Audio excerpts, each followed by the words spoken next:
This podcast is proud to be part of the TalkSPORT Fan Network. TalkSPORT. Powered by fans.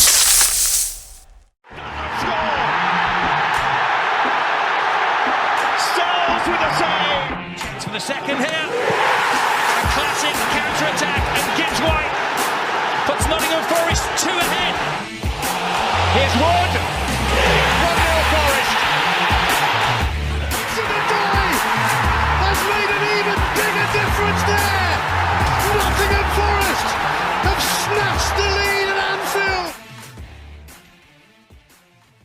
Hello, welcome to this edition of Red Side of the Trent, here to preview the game for Sunderland at the weekend as Forest kick off at 5:30 back in the Premier League, fresh off a 2-2 draw with Real Betis, joined by Christian Brown to talk things through. Christian, how are you? I'm good. Well, thank you, Adam. How about yourself? Yeah, really good and buoyant after last night's result as we record this on the Thursday. We are going to speak about the Real Betis game because obviously we didn't get to travel, and I've already spoke about this with Matt and Lee on previous, but it's I mean, good result, I thought. Probably a disappointing way in terms of how it came about, I guess. But how did you see the game overall? Yeah, it's very bizarre, isn't it? Because there's so many sort of mixed emotions all sort of bundled into one sort of pot, if you like. Obviously, the first one is pride, I think, above all else, because that first half was out of this world good. It's just, it's like so many. It's just frustrating we couldn't hold on to that. I think that's the upsetting part, because we should have been well out of sight. We should have been 3 or 4-1 up by half time. Then it's probably tie over. Even in the second half, to be fair, Callum Owen there's a great chance to make it 3-1, but his touch badly lets him down, and obviously we've been made to pay for that, which is what happens. Equally, I think if you said to me before the game, would you take a point? I think I very much would have said yes. I think I actually predicted 2-2, to be honest, if I remember rightly. So bonus points for that. But yeah, it's just, there's so many things to factor in. I think, they maybe managed to heat better than we did. I know that might sound a bit of a cheap excuse, but you could see in the second half we looked absolutely exhausted, and they were still moderately fresh despite being under the cosh for pretty much the entirety of the first half. So yeah, it's a lot to learn from it. I think a lot to take from it, but a lot more good than bad to take from that, for sure. It was, obviously above all, I see Forest back on that stage again was incredible. Hearing the Europa League anthem, etc., and seeing all the Forest players stood there, it was like, it's like something out of FIFA put on real life. It was great. But yeah, that's probably our toughest fixture going into the 8 that we had. So a hell of a lot of good we can take from that.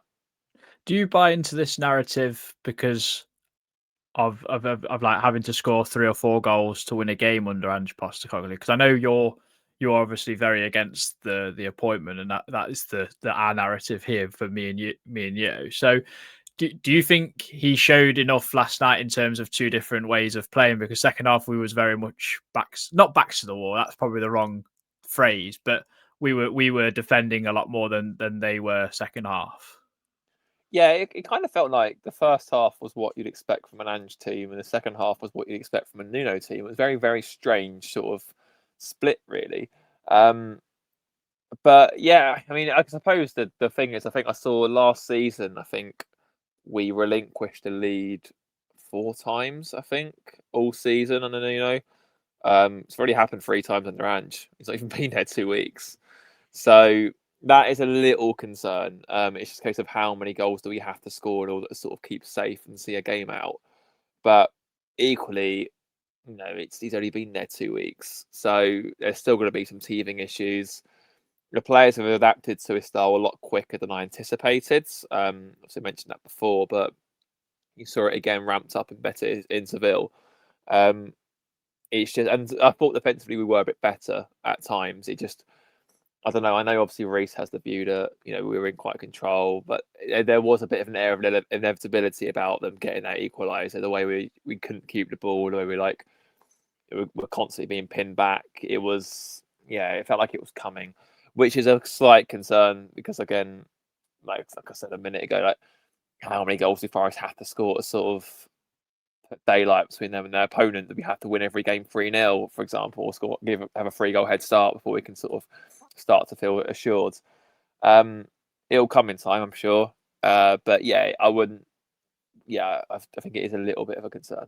It's funny because Matt mentioned on the previous pod that it's funny because under Nuno the narrative was we have to score first, and now under Ange we need to score 3 goals because we're just not sure about how we are defensively. I think Murillo coming back into it and playing regular with an adventurous Zinchenko at left back or wherever you want to play him, because he just seems to go off wherever he wants, or he's got like a free role. I think that will be an interesting dynamic to see. I thought the turning point was definitely half time with Douglas Luiz going off. That was evident. We lost control by not maybe dropping Morgan into the 3, replacing him, and then their 3 substitutions obviously making a big difference. But I was really impressed overall. I thought Igor Jesus led the line brilliantly. I mean, the guy jumps so high. Like I think Lee mentioned he won 6 headers all night, which is the most of anyone. So for a bloke who's apparently 5'8", I mean, that's incredible. So that's also an interesting dynamic, and we'll talk about it in our teams. But we've got to keep an hour level of consistency between the Premier League and Europe, surely, because we can't chop and change like people might think we can. Do you know what I mean? It's going to be interesting to see how we go forward, especially we've still got quite a lot of games between now and the international break.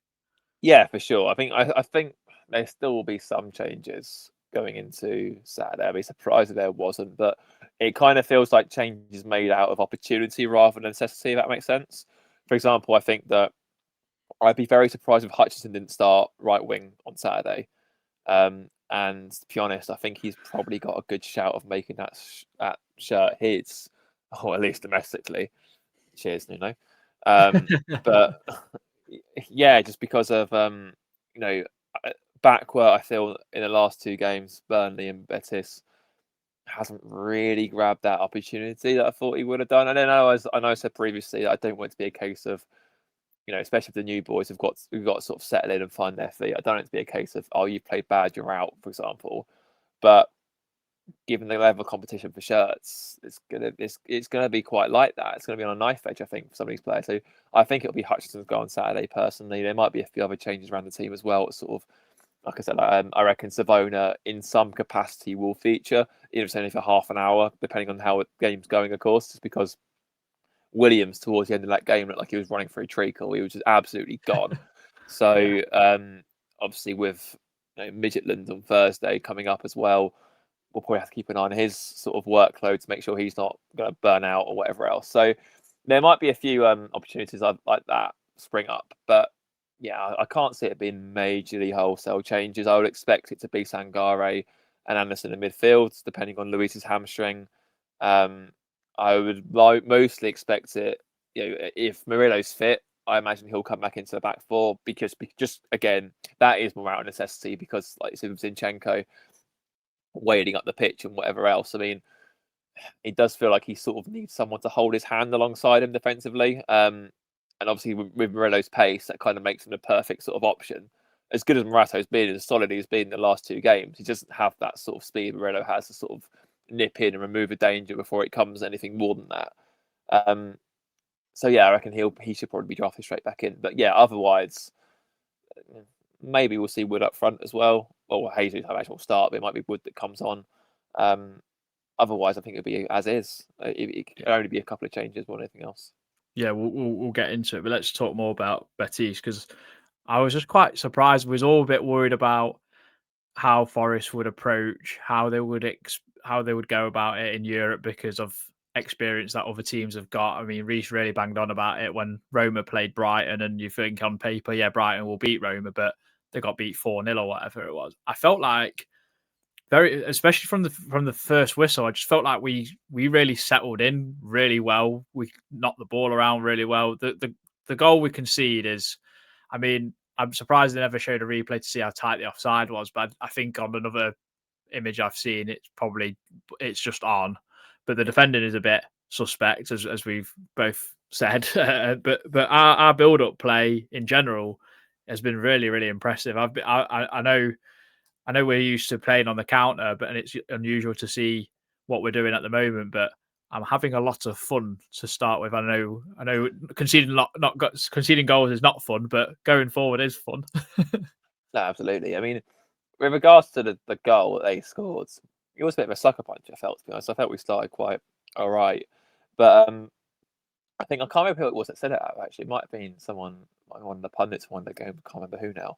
But he was saying about the high line, or it wasn't that high, really, the defensive line, but obviously it is higher compared to where we were. And I think when you're sort of pushed into sort of fight or flight mode, it's made me natural to sort of revert back into what you know worked your previous ways, and that's maybe why Milenkovic plays him on, because where the others have sort of stepped up a little bit, he sort of half retreats, and that's what ultimately plays him on side. So that, again, that's just a teething issue. I think that will come in time. Ange needs more time with these players to sort of get that philosophy across and get them more comfortable playing like that.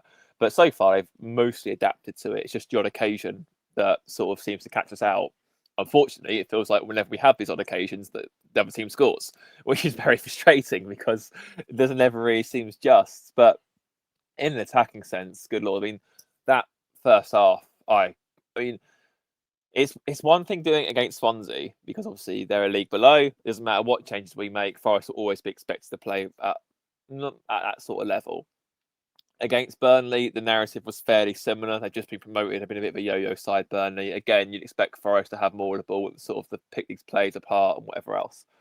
But to go to Betis, who came, sixth in the league last season, Conference League finalists, plethora of experience, Europa League winning manager, Premier League winning manager, I believe, as well. I'm pretty sure Pellegrini won it there of Man City. Yeah, quite possibly. Yeah, and we absolutely took the piss out of them, frankly, the first half. I mean, they were just chasing shadows. They couldn't live with us in any. I've not seen a Forest team dominate someone like that of that stature in a long time. You probably have to go back to maybe when we're in the Championship to find the sort of similar sort of example where we would have played a top side. Maybe West Brom, we beat them 4-0. Obviously, West Brom, many expected them to sort of be in and around the playoff sort of thing. They had a much more expensive assembled team than we did, for example. That it was incredible to watch. I mean, every time it just felt like Hudson-Odoi got out his man every time. They had that, and you see this sort of confidence sort of flowing amongst the players. They were just like, give me the ball, get me the ball. All of them wanted to sort of take their players on, but doing it in a composed manner as well. Louise having the awareness to sort of pick passes out and sort of at the right time. Obviously, Gibbs White's ball was exquisite for Jesus for the first goal, and yeah, it was just really good to watch. If we can translate that form to the Premier League, yeah, it could be quite exciting sort of life, I suppose, under Ange. But it's just finding that balance, isn't it? That's it.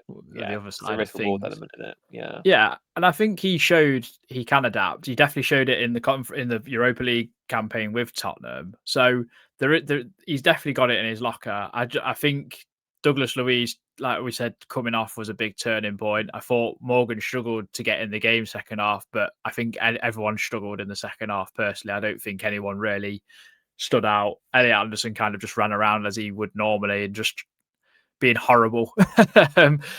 So no, it's really promising. Great to see Jesus score twice again. A shame that he got a yellow card. I think he might have stayed on if he hadn't got that yellow card. But I do think that if we had a fit Nico Dominguez available, we could have probably won that game yesterday. I just think his energy would have got us up again 10% or whatever we needed to ramp it up against the Betis, because I didn't really feel the threat from them personally. They were knocking on the door without knocking the door, Lee said. I think that's probably a fair assessment. I think that you could see the momentum sort of grow from them. You could see they were gaining more and more control of the game. I mean, it's very easy to say after the fact. I personally would have taken off Gibbs White for Dominguez on 65. I'd have gone back to the midfield three because that worked very well in the first half. I'd have tried to keep the ball a bit better because we were just chasing it at that point. They had us exactly where they wanted us to. They weren't creating anything, admittedly, but you could tell it was coming. And it was just a bit frustrating really that we couldn't sort of hold, because we lost all control of the ball, all control of the midfield when Luiz went off really. And when Sangare went off, I know obviously people have had things to say about his performance. Personally, thought it was fine, made a bit of a scapegoat again, but once he came off, it yeah, you really did see Forest lose all control of midfield then. Again, I don't want to dig anyone out, especially, but that was perhaps summed up by Yates' first pass, effectively. He came on for Sangare, and when we're just struggling to keep the ball, and we just needed someone to take the sting out of the game a little bit, he just literally just boots the ball straight back to their keeper, and they just recycle it very quickly, and from that they spring and hurt us. So yeah, it's obviously, again, that's experience and learning as well. But yeah, I agree with you. If Dominguez is fit, obviously it sort of begs the question: how fit is he? If he's on the bench, can he play? Can he contribute? Sort of thing. But yeah, I think if we'd given him 20-25 minutes yesterday, we probably win the match. Yeah, I mean, it's interesting to see what his fitness is like, because obviously being named on the bench, I mean, if you're named on the bench, you're fit enough to play, surely. That's what I mean. Yeah. I can understand that. I thought Cali Mwendo, bless him, like, unbelievable first touch to come on, laid the ball off, and then after that it was an absolute car crash. I mean, the fact that he didn't control the ball from Zinchenko's pass, maybe wasn't expecting it, but it was a cracking pass. To be fair, I didn't even see that pass. I was like, well, give it Ndoye surely, and then he's just reversed it and he was in, and I'm like, I think if he gets it under control, he gets definitely a shot at goal. Whether he scores or not is a different matter. But I just thought our subs didn't do enough. I thought Backward got like completely nullified. He's got to find his feet because of all the hype that he's been given. And Ndoye again didn't really do too much. So yeah, it's teething problems, like you say, Christian. Hopefully we'll find that formula to get these players involved. I thought like McAtee didn't even get on yesterday, who's got a plethora of European experience with City. So yeah, it's definitely interesting to see how we go against Sunderland. And talking about Sunderland, we will be speaking to Pete Oliver from the WTF Sunlun podcast. Delighted to welcome Pete Oliver from the WTF Sunlun podcast. Pete, how are you, first of all? I am absolutely fine, Adam. Thanks very much for having us. Looking forward to the match of the weekend. How's yourself? I'm doing really well. Obviously, there's a high of playing in Europe, but also a bit of a low that we haven't got any wins under Ange Postecoglou at the moment. But the football is like delightful to watch, and having Sunderland back in the Premier League is obviously a joy. Going to be enjoying as a neutral to watch, obviously, the derby whenever that happens. But we actually play yourselves and Newcastle back to back, so this is a bit of an unusual kind of thing for us. Normally, you play about 4 London teams in a row in the Premier League, but Sunderland have come back with a bit of a bang, Pete. You've had a great start to the season, it has to be said. It's very positive. Really, it's around the whole club, around the whole city. Cards on the table. I'm speaking to you from Berlin right now, but I'm from Sunderland. I backwards and forwards as much as possible. But it really is quite buoyant at the moment, without it being overly arrogant. I was about to say overly like Newcastle, but basically like that. No, like fairly confident at the moment, and there's a real like buzz around the team, around the city, as I say. A lot of people have really bought into what Régis Lebris has been doing on the pitch, but also what Kirill Louis-Dreyfus has been doing off the pitch as well, and really taking Sunderland from where they were in League One, almost absolutely going out of business almost financially. They were really a lot closer, I think, than we ever really understood to that. Spending 2 seasons worth of transfer budgets on Will Grigg to where we are now, where the owner is hanging out with Dembele, who's his best mate. Apparently Dembele loves coming and watching Sunderland, so maybe next year. But no, I mean, look at the people who they've brought in there, and they've brought in the likes of Granit Xhaka, the midfielders that they've brought in Siddiqui and Diarra, the central defenders that have come in as well, the goalkeeper. It's all very, very positive at the moment, and so very happy. Yeah, I mean, let's talk about the last game first of all. 1-1 v Villa, which is a really good point at home to say, because Villa are a European side after all, but are struggling as well. And you went down to 10 men with the left back Ronaldo getting sent off for 2 yellow cards. But no, he was sent off for a straight red. We can't really have any arguments for Ronaldo's sending off. I'm a big fan of his. Kicked out Matty Cash, didn't he? But he does certainly have a little bit of needle in his game. I was down in Augsburg in Germany for the pre-season friendly against Augsburg, and right up close with him, and you realise he's just muscle and sinew, and he runs constantly. I love him to bits, but he does have that silliness in his game, that kick out. He's going to get a red card every time. I've seen it argued that it's just a a prod away with his foot. But, you can't do that in the Premier League. Everybody, big brother's watching all the time. Yeah, definitely. So as soon as he did it, we knew he was off. But the match itself, very happy with what we saw against Villa, because it really showed what Lebris has in his tactics, where he's very set in his mind, but he's also very willing to change it at times when he thinks it needs changing. And he completely switched things around on Saturday after the sending off. And second half, I mean, really unlucky, I beg your pardon, not to come away with a little bit more. I mean, Villa are a very good team. They're not having a great time of it at the moment. There's clearly some quality there as well. And I was very, very, very pleased with what I saw. It's always great when you've got a striker who doesn't seem to be able to stop scoring at home and seems to keep coming up with the crucial goals in Wilson Isidore. So yeah, it was a good performance. It was one of those draws that feels like a win when you come away from it, Of course, yeah. And onwards and upwards. I can imagine. I mean, it's good to see that someone of the old guard is still playing regular and scoring and doing well for Sunderland, because he's part of the journey that got you back into the Premier League. But how has it been with the summer window? Because obviously I had a quick look on Transfer Market. According to them, you spent 188 million euros. And I mean, we got this stick thrown at us when we first come back up, like, oh, they're spending too much money. I know we spent about $1 million on 1 million players, but we got that. You seem to have avoided this stick and got the stick of, oh, they're having a go, but we didn't quite get that. I quite admire Sunderland going out to spend loads of money, but how has it been for yourselves as fans to adjust to a lot of new players and them older players that got you there not really getting as much opportunity? Well, we'll come to that one in a minute, but I think Forest walked so we can run in that sense. I mean, it's not like we haven't taken some kicking for, they've come up spending all that money. Like, who do they think they are? No. But yeah, we haven't received the type of abuse Forest got. In terms of the players that's come in and the players that were there last season, of course, there's an emotional attachment as fans to players that have done what they have done. And some of those players had come up from League One as well. However, the players they've brought in are better. Yeah, of course. And unfortunately, it's as simple as that. And look, I really am happy when I see the likes of Dan Neil coming on. Obviously, he was captain last year. He's still, as we understand, not signed a new contract yet, which is slightly worrying. But he came on, he played brilliantly. Young Chris Riggs started, unfortunately had to be substituted after Ronaldo got himself sent off.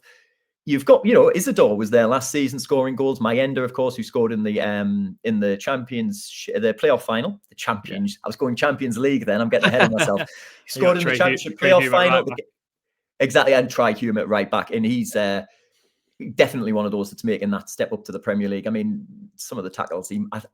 I would be... Who's going to be playing left wing tomorrow, on Saturday even? It could either be a number of players. Depends if Ange wants to rotate, but Hudson-Odoi, Ndoye, Hutchinson. It could be any of them three, I'd say.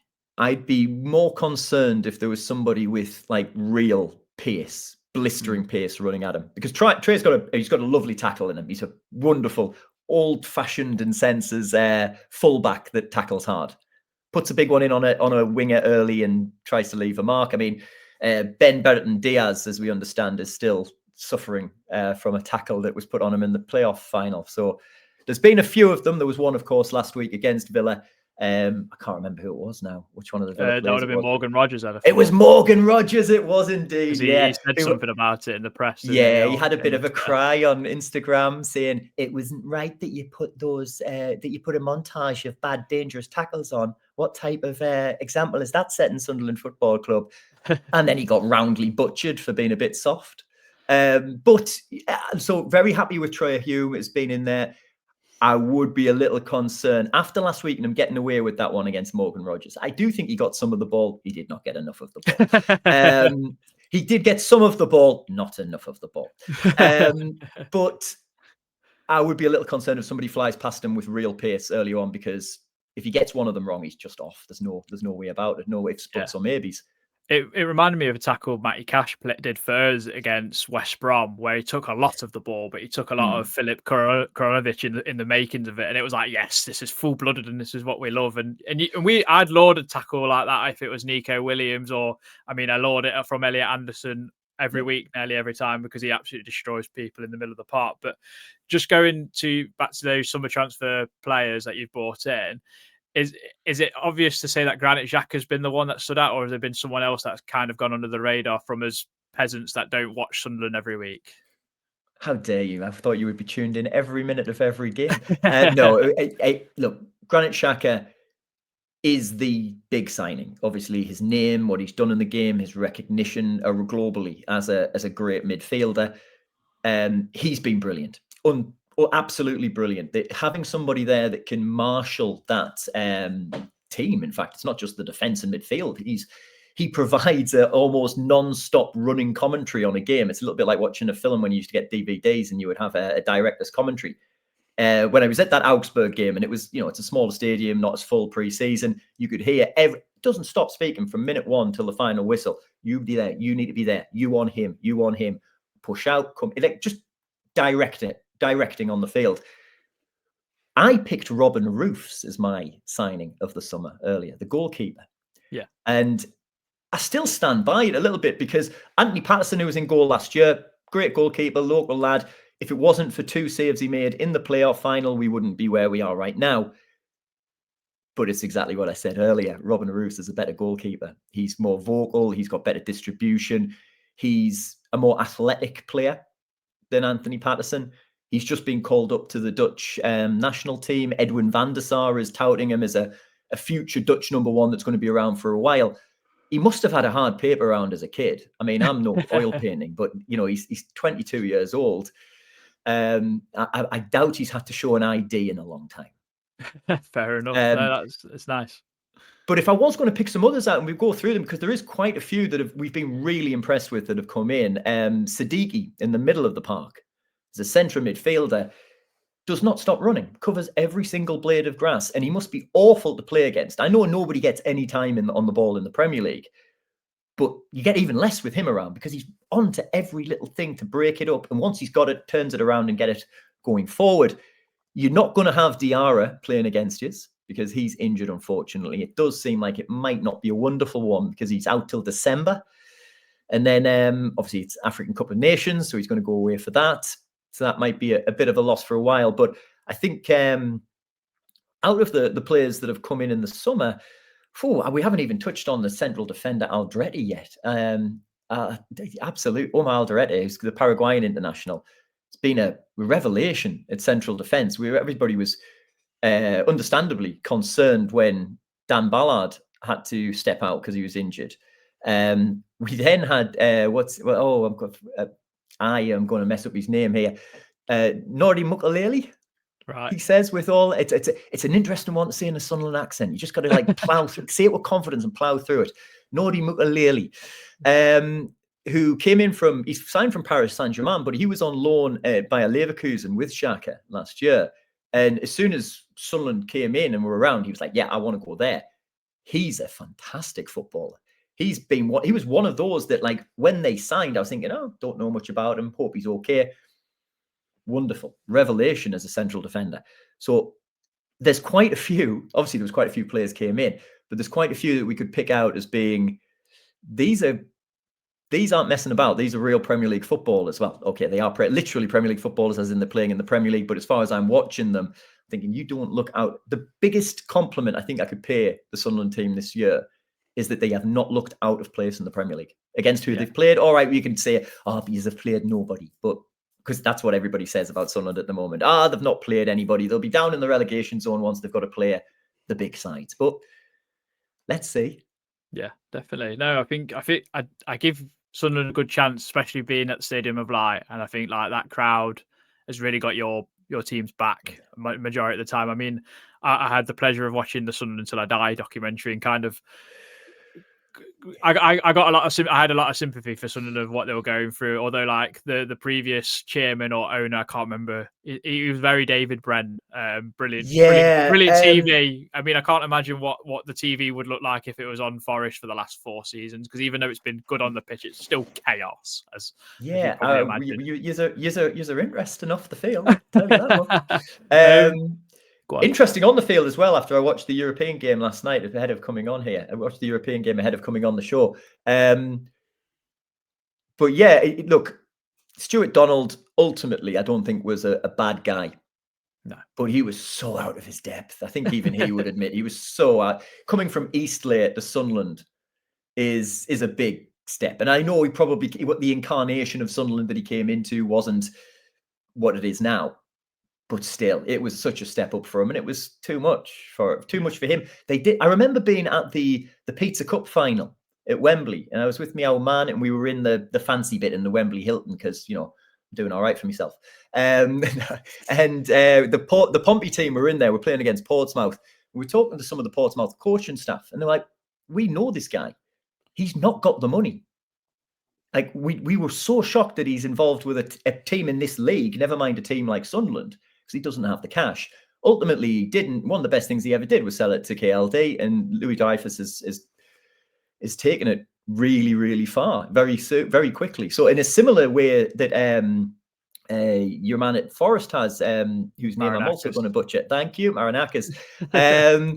Thank you.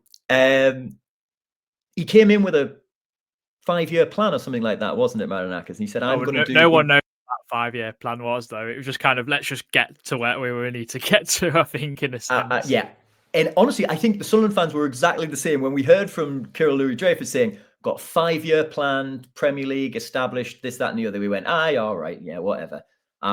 We've heard about plans, we've heard about this, that, and the other. And there was a point just before the playoff semi-final, and I remember talking to my dad, and I was like, maybe we should have listened to him.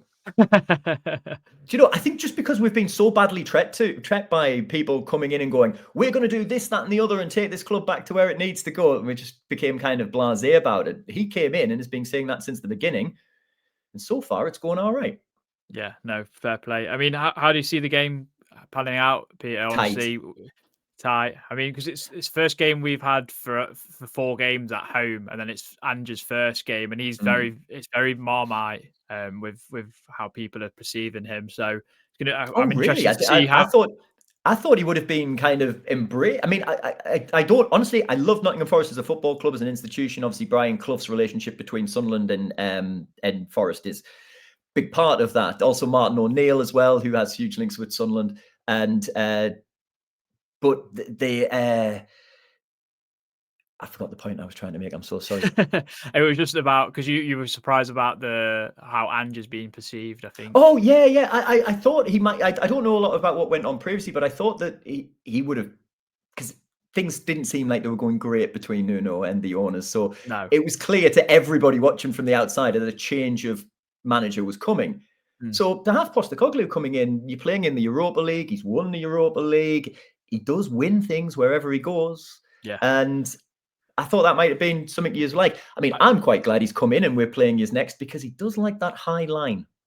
That is literally a narrative that I think has been made up by the media, because I've not even seen a high line yet. Oh, really? All right, it's been quite normal. The only thing that's been really different is seeing Zinchenko pop up in the number 10, the centre forward position, and the number 6 position, and very rarely at left back. So that is probably our biggest concern.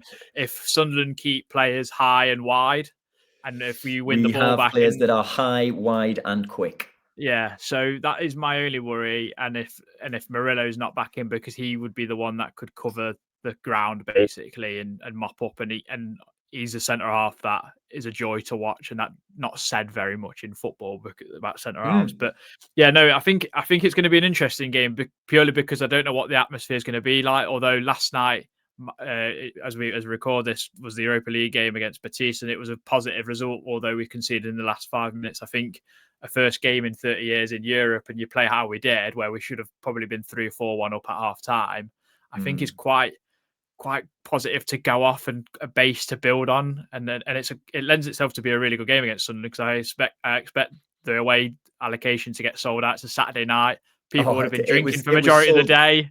It was sold out as soon as it came out, and for all of the away ends for Sunderland have been, and it's great to see, and they do provide a big old atmosphere, the travelling Sunderland fans. It's very, very nice to see when you see them finally back on the big stage, going to big club, massive clubs like Nottingham Forest. Yeah, how do you perceive Forest from what you saw last night in the Europa League game? I think Jesus terrifies me. Really, I think he's a proper striker that'll cause us a few problems, I reckon. Look, Mukalele and Aldrete I think it's going to be them that'll start at the back. Looks that way. Probably with no, we can't. We may well be switching it around because of what happened with Ronaldo going off. We may well have 3 centre halves. We could well have 3 centre halves and wing backs. So essentially like 5 at the back there. But I honestly would not be surprised by anything that comes out in terms of that Sunderland lineup come Saturday afternoon, because Regis does have these moments where he seems quite stubborn with what he's doing, and like insisting on people playing in certain positions or coming off or coming on at certain times. But then he just has these like moments of like, right, well, I'm just going to change all of that just because I can. So there is a chance that there's been a bit of talk this week about going with 3 centre halves at the back. I'd be worried about Jesus. Obviously, the lads you have on the wings are very, very solid as well. Zinchenko, who you mentioned, is also obviously a fantastic footballer as well.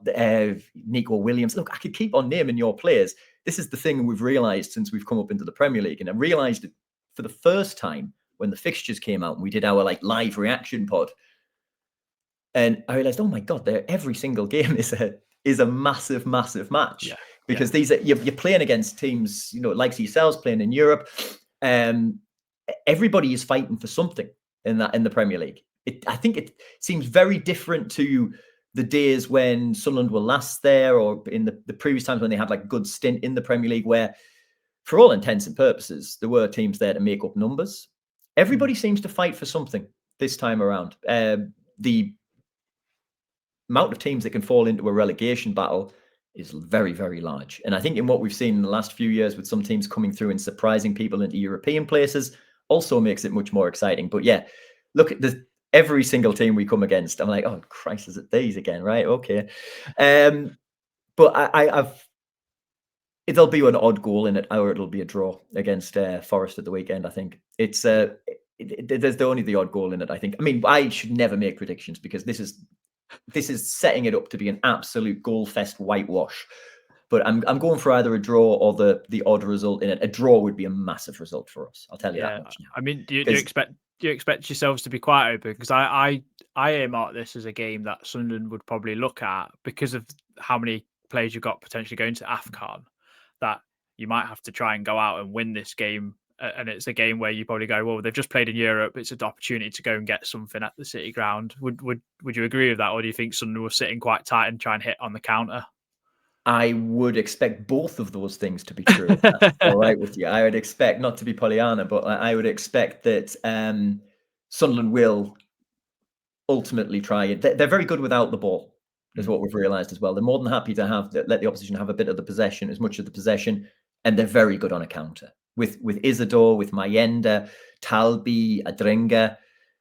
I mean, you're talking about real pace going forward with Enzo Lafie, who will probably come in for Diarra, I would have thought, into the centre of midfield. He's a very tricky, crafty, great passer of the ball. Obviously, Xhaka, who can do all of that. And then Siddiqui to break things up. Going forward on the break, they're very quick.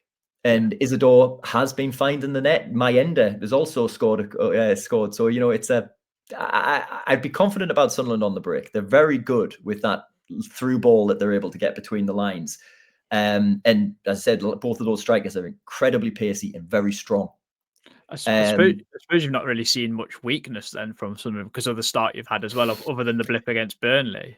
Look, I mean, Robin Roof's got a bit of grief for conceding the goal he conceded. He's 22 years old. I mean, it was a great strike as well. It's a great strike. I've got no problems with the goalkeeper at all. Very happy with what I see. Talbi, is still got a question mark over him for me. He's going to play either right or left, depending on what mood Regis is in. Certainly a good footballer, I said, very, very quick, and he's got lots of different little tricks and turns, but nothing seems to come off for him at the moment. And he's lacking a game where he's whipped in a cross and it's found somebody's head straight away, or he's been able to jink in inside and have a little dig at it. So it doesn't seem to be coming off for him at the moment, but he's clearly a decent player, and I would count on him to come good. But he's one of the question marks I have at the moment. I would be raising a little question mark over how the defense sets up following. We're going to be missing Ronaldo, who had been that main guy as the left back. Probably you're going to see Mukulele, Aldredi, and Trey Hume as centre halves. Right. Maybe. Okay. I say maybe because I've got no real idea, because they could end up bringing in another centre half, play Trey as a right wing back almost. He doesn't really have the pace for it, I would have thought, but he's certainly. I would never count Trey Hume out of anything, because what I've seen from him so far. I mean, the guy signed from Linfield and has taken every challenge that's come his way, whether it was League One, Championship, whether it's international football, which he's absolutely strived with Northern Ireland, and and stepping up to the Premier League. So if they play Trey Hume at right wing back, I would say he would do a decent job, but I would be more happy if they were to play him at centre half in a 3. Yeah, so it's going to be interesting to see what your lineup is like and go from there, I guess. But no, Peter, thank you very much for the insight on Sunderland. Hey, no problem. All the best to Forest for the rest of the season. Obviously, there's 2 games I hope you don't do too well in, but yeah, always a soft spot for Forest. No, Brill, thank you very much. And if anyone wants to check out if anyone wants to check out the WTF Sunlun podcast, you can do in the description below. Until next time, Peter. Hopefully, good luck for the season, but not for Saturday, obviously. Like as you exactly, said, mate. All the best, cheers. Adam. Take care. Bye bye. Thanks to Peter from the WTF Sunlun podcast. Please do check out their point of view of the game upcoming. Great to have him on. He's an absolute talker, I'm not going to lie. Thanks for that, Peter. But no, Christian, going into Sunderland, they've had a really good start, as said, 2 wins, 2 draws, 1 loss to Burnley of all teams, 8 points on the board for them. And I mean, they've kind of hit the ground running and made a big kind of shout and dance about it, because they spent a lot of money, which they didn't get the same stick for us. And Pete said quite rightly, he says Forest ran so Sunderland could walk with the amount of transfer. They spent 188 million euros on their squad, and I think only Isidore and Trey Hume are the old guard that are playing reasonably regular for them at the moment. Yeah, I mean, it was quite refreshing in a way, I think, to see Sunderland sort of attack it that way and sort of not be maligned for it. I think actually our spree, if you like, sort of highlighted to the wider media, who initially scoffed at it and sort of looked down on us from their ivory towers, that actually the gap, the Championship to Premier League, is significantly wider than any of them gave it credit for. And the days of even 2 promoted teams being in contention to stay up are now pretty much obliterated due to the financial gap. So unless you operate in that manner, it's just not going to happen. So, fair play to them. I think as well, what was pleasing, what Sunderland have done, that because obviously Ipswich spent quite a fair whack last year as well, for example. But what Sunderland have done differently is, rather than recruit mostly from the Championship, they've gone to other top 5 leagues and signed players who, physically at least look like their profile would be good enough for the Premier League and sort of thing, but they have that quality as well. So obviously I have reservations over them when AFCON comes around. But no, there's no dispute. They've started very well. They look very well organised defensively. I think I'm just looking at some data now, and if you look at their XGA, if you like, it's better than Man City's and Spurs, and everyone's hailed Spurs. It's 1, 2, 3, 4, 5, 6, 7th best in the league at the minute after 5 games. So they're obviously a tough nut to crack as well. They proved that they've ridden their luck at times. There's no disputing that. I think on another day, I think they were always going to win that first game at home against West Ham. I think that was a nailed on 3 points before a ball was even kicked. It was all aligned for them. But on another day, they aren't, because they go a goal down at half time. Obviously, Ballard clears one off the line. But what impressed me was second half, they were just a different animal. They were significantly better and looked every bit of mid-table Premier League club. So yeah, it's going to be a tough test for us for sure. Yeah, I think the difference between them and us as well. I mean, we tried to sign from top 5 leagues, but signing someone like Granit Xhaka has really like elevated them really, because he's someone that's been a captain in the Premier League, won Bundesliga, been there, done it, got the t-shirt, and I just think that having that someone that experience that is going to play in the middle of your park is vital, and I think that's what makes this game probably tougher than our fan base might think it will be. And I think they definitely see it as a game where they can go get points off us, whether that's a winner or a draw. I also think that could potentially play into our hands in terms of them being a little bit more open against us. So it's an interesting dynamic. I'm really looking forward to it, because they're going to bring a good away following. Yeah. Whether the mood carries on from Seville into the City ground on Saturday is a different matter, because this is let's remember this is Ange's first home game as our manager. We don't really know how he's going to be perceived, because he was such marmite, such divide on the social media. I can't speak for everyone, but that's how it's come across. And even in our own circle of friends and doing this podcast, it's been quite split. But I do think he's slowly winning us over. I don't know about yourself, but I'm enjoying the football. It's just the conceding of goals. Sorry. It's strange, and obviously Alex stressed, didn't he, that when he went over to sort of clap them after the Burnley game, he got a few boos from people around him in the away end. So it is going to be interesting. Yeah, it's going to be very interesting to see what sort of reaction he gets. You'd like to think it'd be positive, because I mean, as much as people can have reservations over his appointment, obviously me more than most. Also, all of us in the podcast pretty much, expressed dismay when the announcement was made. All of us said unanimously he wouldn't have even been our top 10 list of managerial targets if we had our choice. But you still have to get behind them as hard as it might be, because like I said before, we'd much rather be proved wrong and he's a success and Forest do well than we're all proved right and we're all saying, why the hell did we bother? So we're gonna have to get behind him. I do think it's becoming. I think now we're starting to see more of the game plan. I think fans are starting to buy into it a bit more now, especially given the use of players that Nuno wasn't using, i.e., Luiz and Hutchinson. You can obviously give Nuno some rope with Luiz, because he very clearly isn't fit. His body very clearly isn't ready. That's a result of not having a pre-season. We had very similar issues in the 23-24 season when we signed a bunch of players on deadline day. Most of them weren't up to speed because they hadn't had a pre-season. Luiz falls in that exact same category, unfortunately. But Hutchinson, after looking so good at Swansea, for example, if he goes and takes this opportunity against Sunderland, it's sort of like, well, if he's going to get the best out of these players, it's going to be a good thing. Even Zinchenko wasn't included in the initial UEFA list, which is mental. I mean, you consider who was in it is absolutely mental. So obviously he's got these players playing. Yeah, we're always going to have to support him. That's because obviously we support the team, don't we? Yeah. But yeah, it will be very interesting to see what sort of reception he gets. I'm sure it'll be a good one. But again, equally, I'm aware that if it's say 0-0 after half an hour and they start digging into the game, it might be quicker to turn than usual, just because of the split amongst the fan base. Yeah, I suppose that depends on the context of the game. If it's 0-0 after half an hour and we're like banging on the door, then I guess like fans won't be too disheartened. So yeah, definitely an interesting narrative there. We spoke about teams earlier. Now I'm going to bring yours up first of all. So you sent me this, and just for the audio listeners, it's 4-2-3-1 with Sells, Williams, Milenkovic, Murillo, Zinchenko as the back five, Sangare, Anderson midfield, Hutchinson, Gibbs White, Hudson-Odoi, and Igor Jesus, who's sadly not got a picture, although that does look quite like his hairstyle, to be fair, the little silhouette, I have to say, Christian. But you've dropped Morato. I said this to you on WhatsApp, actually.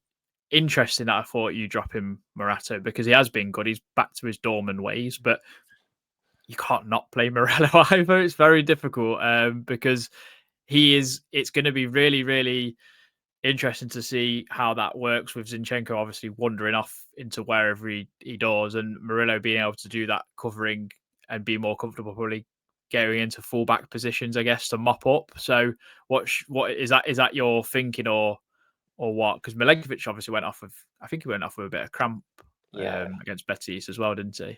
Hopefully it's just crammed for Milenkovic, because that would be quite a big blow if he is out. But yeah, exactly that. I think that if you want to get the best out of, well, like I said before, with Zinchenko, you have to sort of expect that, or accept, that what you'll get offensively, in that you've got this superb technician, links the ball up very well, passes well, outstanding vision, you will lose that defensively. Because, it's not unfair to suggest that he's probably been at fault for 3 goals in the last 2 games, Zinchenko. Like, you look at the one at Burnley, he docks the header, he then sort of falls over himself and kicks the ball into his own net at Burnley. You look at the Betis game last night, he's in no man's land, hence why Morato's the one pulled out to cover for him, who then gets done by Anthony. And even the 3rd goal, is he tracking his man properly? Can he sort of get to that ball before it gets that far? I know you can say Milenkovic can stop the cross, but it does, the fact that there's these question marks about him defensively suggests you probably need someone like Moreno next to him, like I said, just for that pace explosion to sort of bail him out of trouble by someone he needs to be. So yeah, I feel if you want to get Zinchenko in the team and still be relatively solid defensively, as harsh as it is on Morasso, because he has been very, very good, you need Moreno next to him. If Milenkovic is injured, it does pose a bit of a question, because obviously on form, dropping Morato seems rather silly because he's playing very well. But as we know, they're both left-footed, so you can't really have 2 left-footed defenders playing for the same position. So who shifts over to the right? We've seen last season Morato on the right is not necessarily the best use of his abilities. Would Moreno go over there? But then obviously you had the same issues with Zinchenko. So tough. I think it's a tough call to make. So we have to hope Milenkovic cramp's gone. But yeah, I do feel that, going back to the original point, you get the best out of Zinchenko and Moreno next to him. How much of a risk would it be if, say, Jair Cunha came in on that right side, or Zach Abbott, for example? Would that be too risky? Or because centre back, because it's a weird position, because I think, like, because it's the heart of your defence sort of thing, I always think like young players playing like keeper, centre half, are like always quite a difficult one. I think everywhere else you can kind of get help and cover for. I think those 2 positions, if you make a mistake, they often lead to goals. Do you know what I mean? So I find that it's difficult for a young player, but also you still need to bleed them through. You've got to give them the opportunity. Yeah, I mean, assuming Cunha's still with us, I don't know if he's when he goes off to the Under-20 World Cup. I mean, I could see it happening. Ultimately, this is why we've signed these players. Obviously, Abbott come through the academy, but he very clearly has something very special about him. Otherwise, he wouldn't have been picked to train with the England squads when he was in the Under-19 camp. So, and I think he had Man United seriously trying to prize him away from us at one point as well before he signed his new contract with us. So there's clearly lots to work with there for both of them. They have to start somewhere. That is true. I was sort of leaning against it right now purely because I think we kind of need to win this game. Just to sort of get Ange moving, quietly. I still think we are going into this game, despite the positivity from Betis, under a bit of a cloud. If you look at the last few results, whatever else, we haven't won since opening day. It would be quite, we kind of need to get this one over the line, especially Newcastle away is going to be not a write-off, because obviously, as Elliot stresses, all games are winnable, but it's going to be significantly more difficult to win that game, you'd think. So if we can get this one in the bag, then yeah, fine. That might need a bit more experience in those positions at the back, unfortunately, for those 2. Yeah, Hudson-Odoi keeps his spot. I mean, I didn't think he was great against Betis, but also I think you will agree with this, that you need to keep X amount of players consistent to like build that consistency, build the team, start winning games, and as such, chopping and changing is just not going to help anyone. I include Igor Jesus in this, because I don't know how you can drop a striker who scored 4 goals in 2 starts. I know they've been both in cup games, but they all bloody count, and he's been in the right place at the right time. So I feel for Ange, but like it's a great dilemma to be in. Massively, yeah. I thought Hudson-Odoi was good, decent against Betis. To be fair, I thought that he got very unlucky with the one that hit the post. He probably should have scored that. Yeah. He just doesn't really connect with it properly. But every single time he got the ball, I mean, he ran that right back were absolutely ragged first half. Like, he just tortured him pretty much every single time he got the ball. He beat him either inside or out. You know, you look back to his best Hudson-Odoi. So I think on that basis alone, he has to start. But yeah, I do agree with you. There needs to be some sort of continuity in some areas. But again, ultimately, having a bigger squad means that when you have these players to come in, they sort of need to be up to speed with the system as well. Again, that's something for Ange to work on. Maybe next international break at the earliest. But yeah, I do see your point. Yeah, midfield will be interesting as well, because obviously Sangare, he came on against Burnley, didn't he? And started obviously against Betis. So whether he starts again is, yeah. Elliot Anderson is just immovable, so that's fine. Gibbs White was back to being Gibbs White again. I thought against Betis as well, especially from the right side. I thought it was really good. So yeah, first half was brilliant. Hopefully, he can do that in the 10. This is my team. I've got slightly different, just to be controversial, really, and have a talking point. I think my team's gone so 4-2-3-1, same back five, same midfield, except to put James McAtee on the right. I've put Hutchinson on the left. Actually, I just feel like McAtee's didn't come on against Burnley.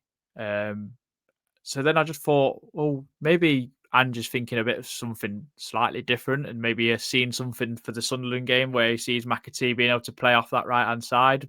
I know it's not pace, but it's ball retention, I guess. And maybe we're looking to like lure them out into a false sense of security. I mean, yeah, possibly. Ultimately, you sign these players to play them in some capacity, don't you?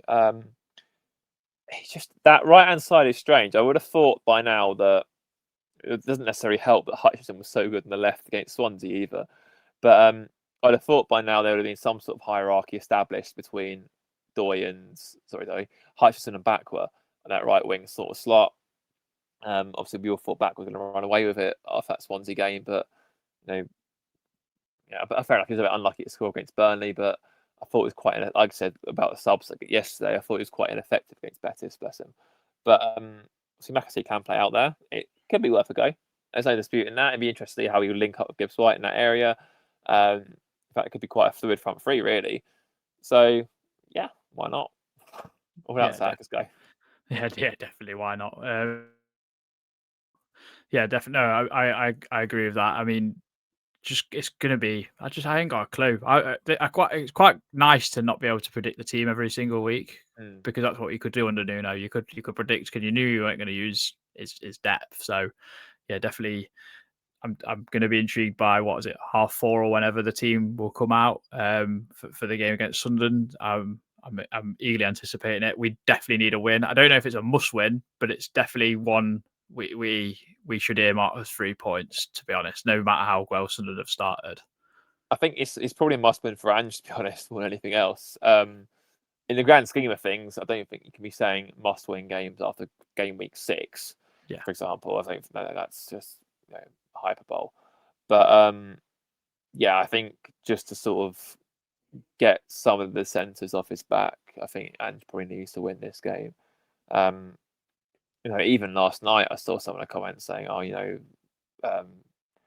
he's done it again with his subs, sack him, sort of thing. It's like, Jesus, like, yeah, I was anti his appointment, but even I'm giving him a bit more rope than that. Bloody hell. So, I think just to sort of stem the tide a bit, the best way to stem the tide is to go get results. There's no doubt about that. Of course. But this will be tough. I think they will defend much like Burnley did. And it'll probably be very similar to Burnley game, actually. They defend very well. They look to hit us in the break. They've got a lot of pace in the counter with Dingra. Habib Diallo, I think his name is, they signed to replace Bellingham. Right. Very good. Obviously Isdor will probably come on and score, as he has done for the last few games. It's going to be a tough ask. I know obviously people say newly promoted team, Forest should be beating them, sort of thing, but they're moving like a mid-table team already. Also Ange's record last season against the promoted sides was poor. So they lost at home to Ipswich and Leicester, I believe, Spurs. So, we might, which is a bit of a strange one, because I think for the last 2 seasons we've taken 16 from 18. I think it's new promoted sides with Nuno. So this could be slightly different. Yeah, but definitely. You'd like to hope we'll get the win, but we'll have to work hard for it.